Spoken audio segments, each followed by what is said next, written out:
This is the exact 6-step process I use to design premium lifestyle brands. And I will be showcasing a real-life client project called Brio, a Pilates and Lagree studio based in Saudi Arabia. And before we dive in, here's a quick breakdown of what to expect. We'll be breaking down strategy, creative direction, logo design, color and typography, brand application mockup, brand guidelines, and finally, how the brand comes to life. So let's start. So number 1, discovery and strategy.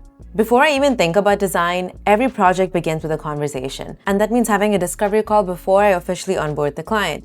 Now, this gives a chance for the client to understand my design process, and I can show them other existing client work or whatever they might be confused about, because branding can be confusing, especially all the different terms. And I want to make sure that the client feels 100% confident to work with me. And also it gives me a chance to understand what the client is looking for in a designer or an agency. And I always make sure to ask the client, what are the deciding factors that will help you choose the right designer?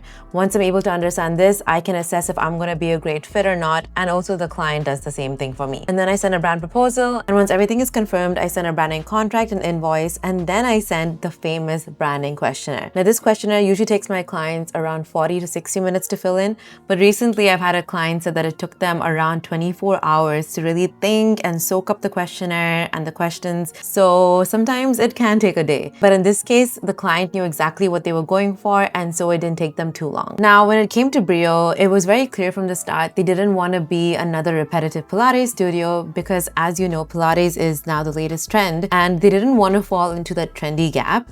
They wanted to kind of create a very unique look, and the easiest way to do that is through a brand identity. Now, we have to understand that the Pilates space usually is known for neutral, calming spaces, and it has that very chic girl wellness vibe. And of course, they want to tap into that market and that target audience. They still wanted to look unique, and that's why they decided to work with me. They told me they wanted to feel high-end but accessible, and so something that felt bold and structural, and so that became a guiding tension. Luxury without exclusion and balancing confidence without ego. Number 2, mood boarding and competitor research. So once the client fills the questionnaire, I process and filter all this information into a creative direction document, and I break down these key points, which is the brand mission, vision, and purpose, and basically besides profit, what is the brand's bigger goal? And then I move over to the brand human traits. And what does that look like? Brand personality, values, and tone of voice. After that, I look into my clients' existing references and also their competitors. Now, it's very important to look at the competitors because you want to see, number 1, what's done in the market, but also to make sure that whatever we're working and building together does not look like a competitor, because that's the worst thing that can happen. And so once I'm able to refine and see the existing color palettes or logos or design styles, it is time to build my mood board. And when it comes to the mood board, I like to collect a lot of different references. So that means pulling inspiration from interiors, editorial spreads, packaging, typography, and even architecture. It doesn't have to be from Pilates studios or fitness brands.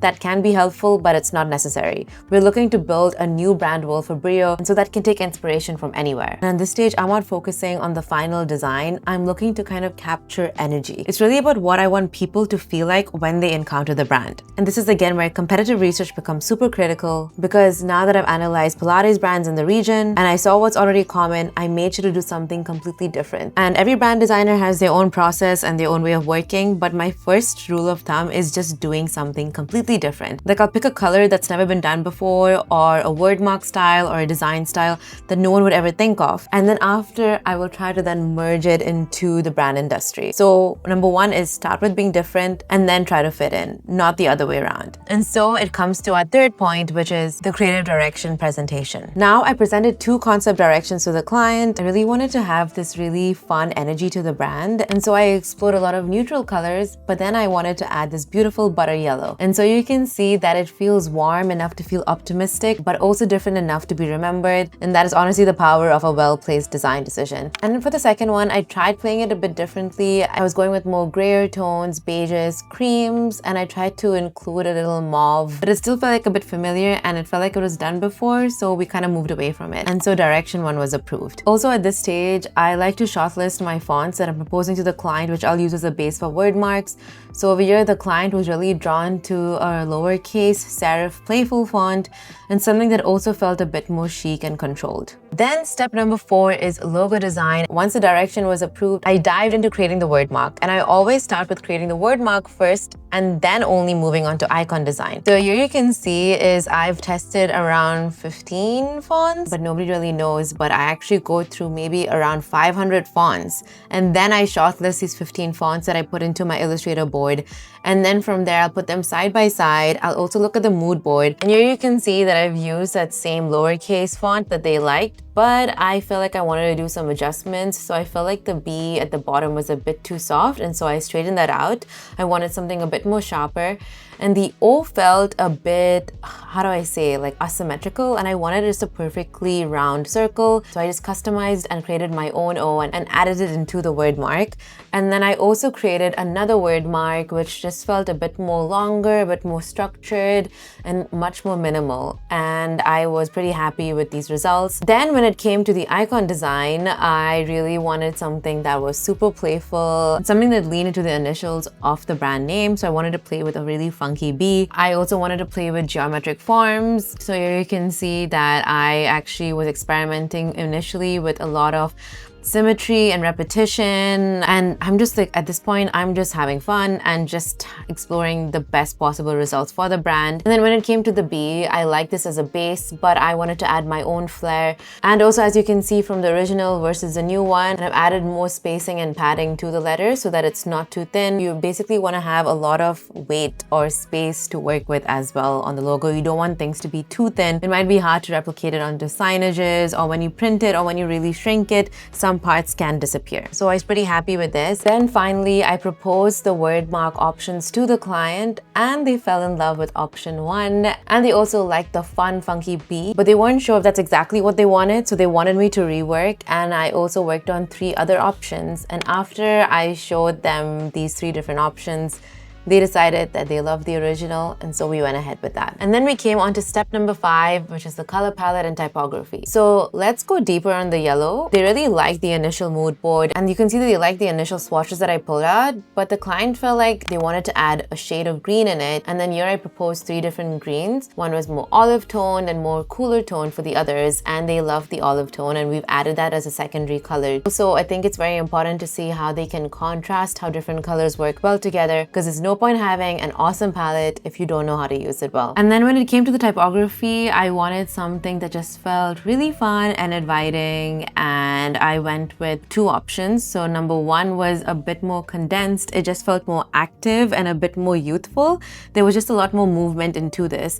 And then option 2 was just a bit more expanded, but I think they liked the sleekness of option 1, and so we ended up with option 1. And also at the same time, the client wanted me to design some presentation templates and also some Instagram templates on Canva. And so here you can see a little snippet of how I've designed the presentation template on Canva, and also how I've designed the Instagram templates. And then to wrap this all up, I put this all in a brand guideline document so that anybody now who's working with the brand knows exactly what the brand stands for and how to use all the different design assets. So in this case, the brand guideline was 37 pages, and we went through everything from the brand core. We refined the brand personality, values, tone of voice. We introduced the logo suite and all the different logo variants, the logo do nots, the color palette, how to use it with all the hex CMY codes, etc. Then how to use typography.